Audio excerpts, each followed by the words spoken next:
Les moteurs, ils sont essentiels aux avions pour avancer. Sur nos avions, il en existe trois types. Les moteurs à piston, comme dans votre voiture, les turbomachines, qu'on retrouve surtout sur les avions commerciaux, mais aussi les statoréacteurs que l'on retrouve exceptionnellement. Tout d'abord, les statoréacteurs. Ce qui est important de savoir, c'est que ce sont des moteurs qui n'ont pas de partie mobile. La grosse contrainte de ces moteurs, c'est qu'il faut avoir une vitesse proche de Mach 1 pour les démarrer. Ils sont donc très peu utilisés, excepté sur certains missiles. Maintenant, les moteurs à piston. Ce sont eux les plus utilisés sur les avions légers. Les moteurs utilisés ont 4 temps. Un premier temps d'admission, le mélange air-essence est admis. Un temps de compression, le mélange est compressé, la pression d'air augmente. Il y a l'explosion, le piston redescend du fait de la pression de l'explosion. Et finalement, l'échappement, les gaz brûlés ressortent. Et ce cycle recommence. Les différents éléments qui constituent un moteur sont tout d'abord le vilebrequin. Il assure l'entraînement entre l'hélice et les pistons. Le mélange air-essence, comment est-il admis? Il est admis de 3 manières. D'abord, les systèmes d'injection. Les systèmes d'injection directe et indirecte. Injection directe, l'air rentre par une soupape et le carburant est directement admis grâce à un injecteur dans le cylindre. Les systèmes indirects, avant le cylindre, l'air et l'essence sont mélangés. Pour finir, nous allons parler du dernier système, le système le plus utilisé sur les avions légers, c'est-à-dire le carburateur. Le carburateur est de nos jours plus utilisé sur les voitures modernes. Mais en avion, il est encore très utilisé. Il permet d'assurer le mélange air-essence en amont du cylindre. L'essence arrive du réservoir de carburant que l'on purge le matin afin d'éviter que de l'eau s'accumule dedans. 2 pompes entrent dans ce circuit. Une première pompe électrique. Cette pompe électrique permet de gaver le moteur. On l'utilise lors du démarrage et lors des phases de décollage et d'atterrissage. Et une pompe mécanique qui marche constamment, qui est reliée au vilebrequin du moteur. Et celle-ci fonctionne tout le temps et elle assure toutes les phases de vol. Le problème du carburateur, c'est qu'il marche grâce à un effet Venturi. Cet effet Venturi a pour conséquence de refroidir l'air. Jusqu'à 25 degrés, il faut utiliser un système appelé réchauffage carburateur, car sinon on risque de givrer. Si le carburateur givre, il y aura de la glace qui se formera et le moteur s'arrêtera. Pour éviter ce problème, on utilise un système appelé réchauffe-carbu. Comment cela se passe? Dans le cockpit, on tire une manette. À partir de ce moment-là, l'air rentre par ce tuyau-là. Elle passe autour du pot d'échappement, puis ressort pour aller dans le carburateur.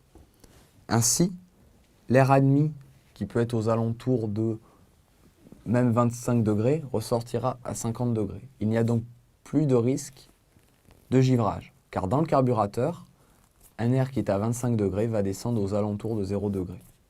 Il est donc très important de réchauffer l'air admis dans le moteur. Le mélange air-essence évolue en fonction de l'altitude. Quand l'on monte, l'air perd de la pression.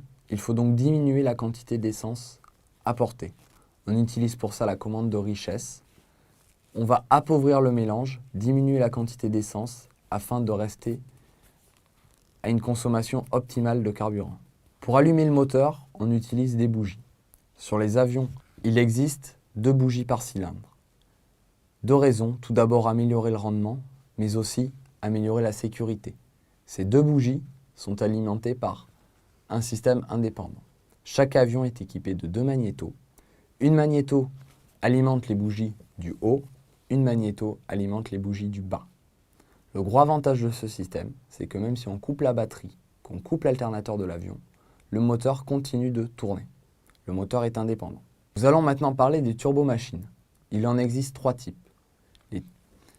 Les turboréacteurs, les turbopropulseurs et les turbomoteurs.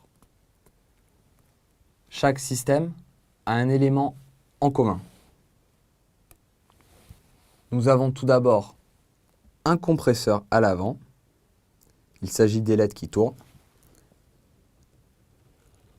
Derrière, nous avons la chambre de combustion, ici. Le kérosène est admis dans le moteur, il brûle. À la sortie, on retrouve une turbine qui est entraînée par le mélange, par l'explosion. Cette turbine fait tourner le compresseur et ainsi le cycle tourne perpétuellement. Les premiers moteurs étaient composés que de cela avec une tuyère à l'arrière. Les systèmes ont petit à petit évolué. Les turboréacteurs à double flux sont apparus et permettent d'optimiser la consommation. À ce moment-là, on retrouve un fan à l'avant de l'avion. Ce fan est entraîné par des turbines situées après la turbine qui permet d'entraîner le compresseur. C'est le système que l'on retrouve sur les avions de ligne. Nous allons maintenant parler des turbopropulseurs. Il n'y a pas de fan, on l'enlève donc. La tuyère est remplacée par un simple échappement.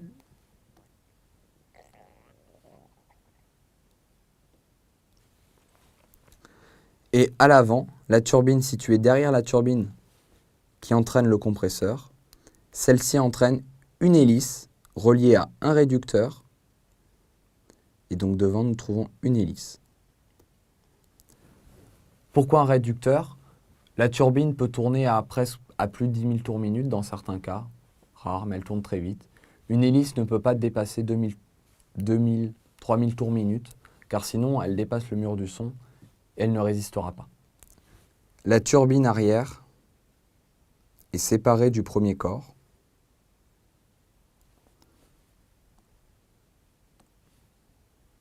Elle se situe dans le prolongement et celle-ci entraîne un arbre de transmission qui part entraîner une boîte de transmission qui finalement entraîne le rotor de l'hélicoptère.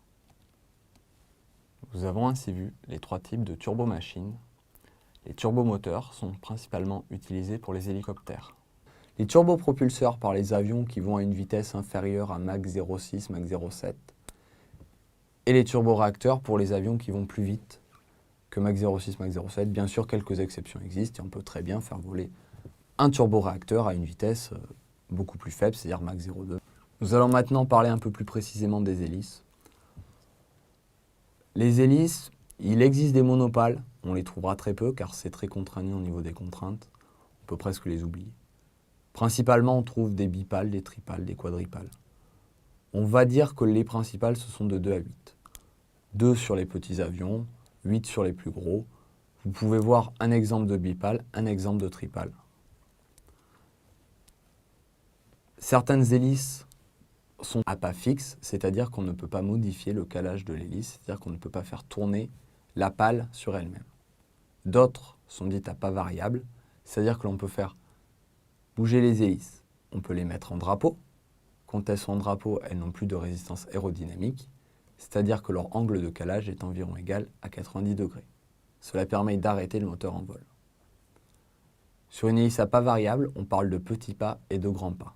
Le petit pas est utilisé pour le décollage, le grand pas est utilisé pour la croisière. Le grand pas permet d'aller plus vite, mais dégrade les performances de montée, contrairement au petit pas qui permet d'aller moins vite, mais augmente les performances de montée.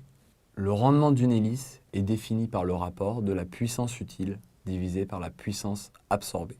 Vous m'avez entendu parler de fan, de compresseur et de turbine. Le fan, c'est le gros ventilateur visible sur les moteurs d'avions commerciaux. Le compresseur, c'est une suite de ventilateurs. Ce mécanisme est entraîné par la turbine. Cela ressemble à un moulin à eau.